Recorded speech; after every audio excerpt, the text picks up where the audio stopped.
Hi, this is Lori, and this is my homework for Paul McWhorter's Pico W course. We're on lesson 52, where we're learning about using NeoPixels with MicroPython. In this homework, we're supposed to create a Larson scanner type display with our NeoPixel strip and do anything else that we think might be interesting. Let's start first with the Larson scanner, or I like to think of this as the Battlestar Galactica robot. Remember, they had those little eyes that would go back and forth. So all the LEDs should be green except for the one that's moving back and forth, and that one should be red. So that's kind of important. So we're not doing it against them off, but they should all be green unless they're the one that's moving, and then that should be red. So we'll set everything up, including a potentiometer. So I felt like a potentiometer was just absolutely required for this demonstration. So we can use the potentiometer to dial in the speed that we want the red light to go back and forth at. So I thought that would be fun and just felt right.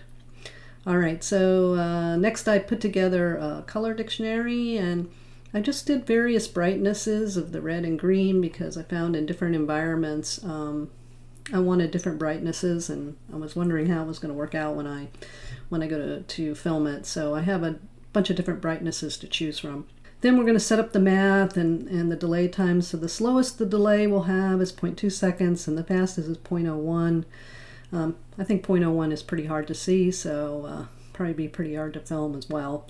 And then here's the slope when we do the math that Paul's taught us how to do so many times, connecting the potentiometer value to the delay time.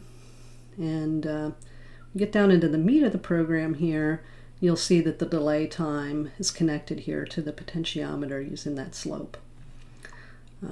So first thing is just to set up a pattern that I want to move the red light through. So just giving it the pixel numbers that it's going to move back and forth through. So I just set this up so that I could use any number of pixels and not just hard code it for 8.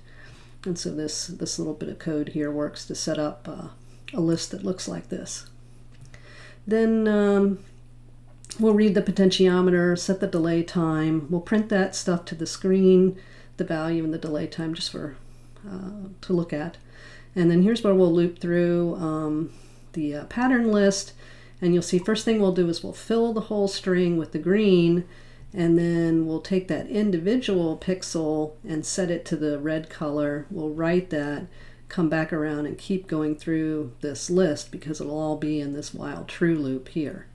So we'll just keep going over and over and over again until we hit a keyboard interrupt and turn everything off. Now let's see this one go. Hopefully, yep, I got the potentiometer set for the slowest speed to start.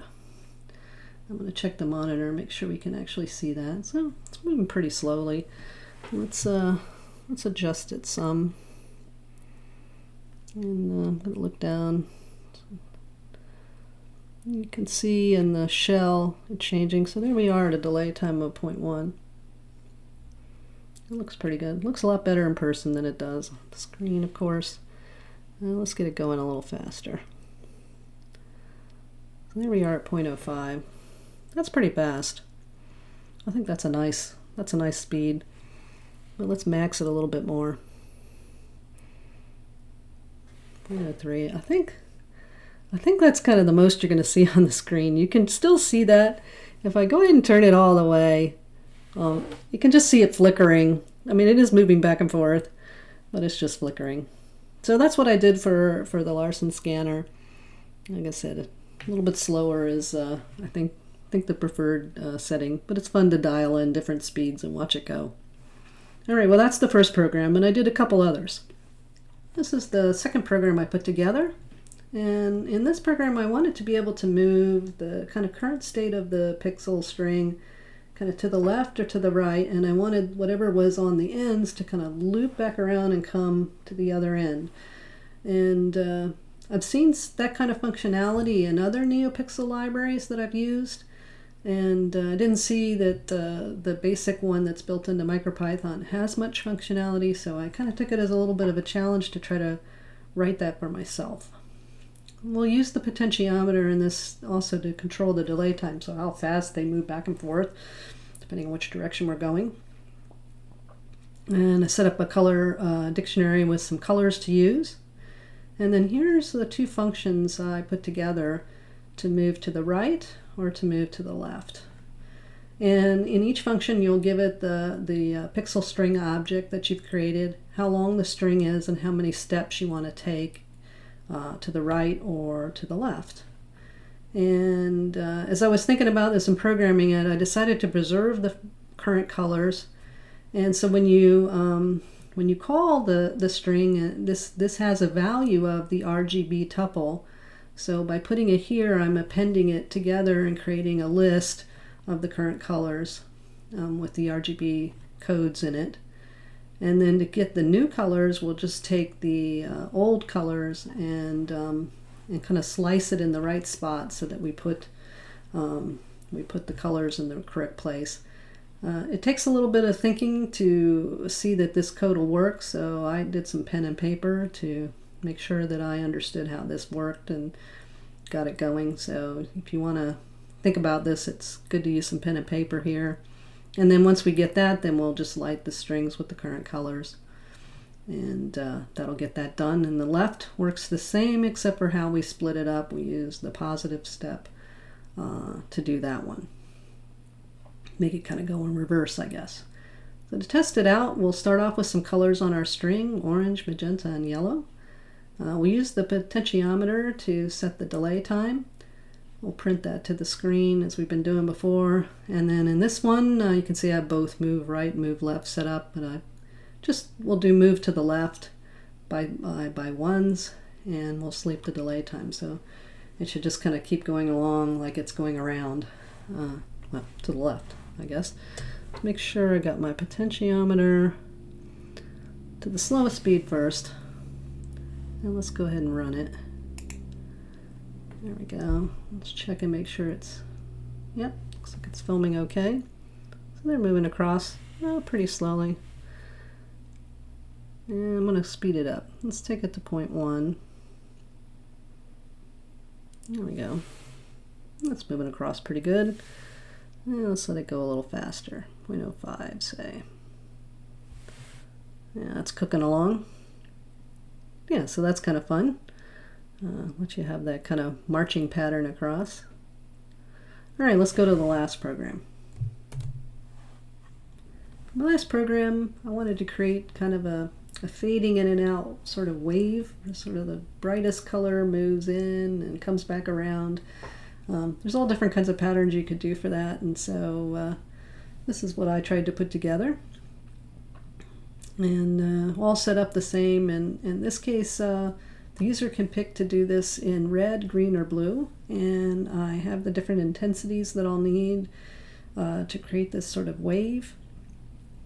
So that's all the colors needed, and then I just made a list of each of the colors going through the different intensities all the way down to black, and then how long one of those lists is. Then here's where the user can say whether they want red, green, or blue.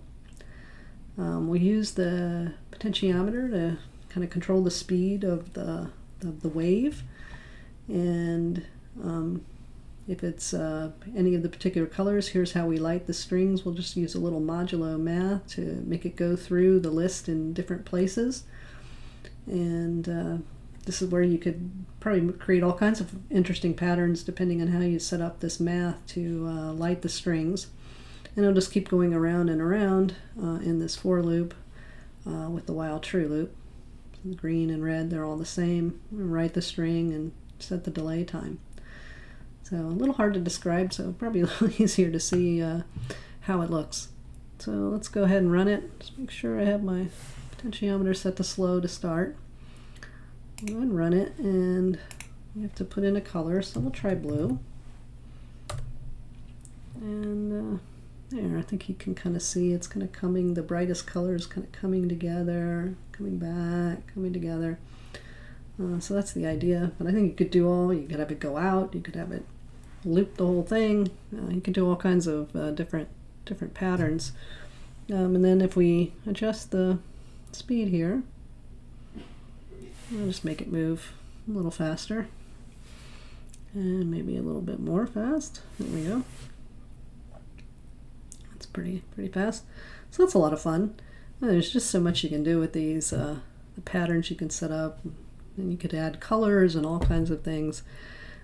It's time to stop and do some other activities that I need to get done today. But sure had a lot of fun, Paul. Thanks for the lesson, and thank you for watching.